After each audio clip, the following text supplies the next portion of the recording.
آج کا لطیفہ۔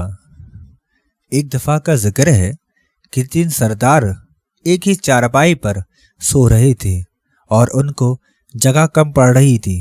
ایک سردار اٹھ کر نیچے زمین پر لیٹ گیا تو باقی 2 سرداروں نے کہا، واپس آ جا یار، اب جگہ کھلی ہو گئی ہے۔ آج کا لطیفہ۔ ایک صحافی پاگلوں پر ریسرچ کرنے کے لیے پاگل خانے گیا۔ وہاں ایک مریض اس سے کہنے لگا کہ ان لوگوں نے تو مجھے یہاں ایسے ہی بند کر رکھا ہے، حالانکہ میں بالکل ٹھیک ہوں۔ میرے ٹھیک ہونے کا اندازہ آپ اس سے لگا لیں کہ میں نے ایک کتاب بھی لکھی ہے۔ صحافی بہت حیران ہوا۔ اچھا، کس موضوع پر؟ وہ مریض کہنے لگا، گھوڑوں پر۔ صحافی نے ڈاکٹر کو بلایا اور کہا، آپ نے اس شخص کو کیوں بند رکھا ہے؟ یہ تو بالکل ٹھیک ہے۔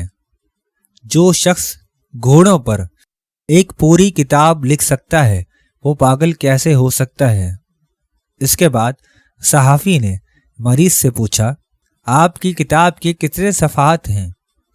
مریض نے جواب دیا، پورے 2000۔ صحافی نے ایک نظر صفحات کو دیکھا اور مریض سے کہا، ان صاحب کو یہ بتائیے کہ آپ نے 2000 صفحوں پر ایک گھوڑوں کے متعلق کیا لکھا ہے؟ مریض نے جواب دیا، خود پڑھ لیں۔ ڈاکٹر نے جب کتاب کھولی تو پہلے صفحے پر لکھا تھا، کیا آپ جانتے ہیں کہ گھوڑا کیسے بھاگتا ہے؟ اس کے بعد آخری صفحے تک صرف یہی لکھا تھا، گڑ گڑ گڑ گڑ گڑ گڑ گڑ۔ آج کا لطیفہ۔ ایک سیاح سفر کرتا ہوا کسی گاؤں تک جا پہنچا، پھر پھرتے پھرتے وہ اسکول کی طرف جا نکلا۔ کیا دیکھتا ہے کہ کچی زمین پر بچے بیٹھے سبق یاد کر رہے ہیں۔ ماسٹر صاحب ایک کرسی پر باراجامان ہے اور ان کے نزدیک چھری، ایک لمبا ڈنڈا، ایک غلیل اور بھونپو رکھا ہوا ہے۔ سیاح کو بڑا تعجب ہوا اور ماسٹر صاحب سے مذکورہ سامان پاس رکھنے کی وجہ دریافت کی۔ ماسٹر صاحب بولے، بھائی صاحب، دراصل یہ ہے کہ میرے شاگرد بہت شرارتی ہیں۔ جب کوئی لڑکا زیادہ شرارت کرتا ہے تو میں اسے چھڑی سے مارتا ہوں۔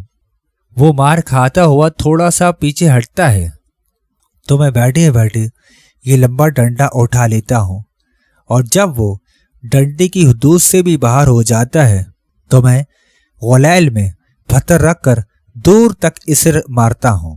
اس پر سارے لڑکے تختیاں لے کر مجھ پر ٹوٹ پڑتے ہیں۔ اپنے بچاؤ کے لیے میں زور زور سے بھونپو بچاتا ہوں۔ بس بھونپو کی آواز سنتے ہی گاؤں کے لوگ اکٹھے ہو جاتے ہیں اور مجھے بچاتے ہیں۔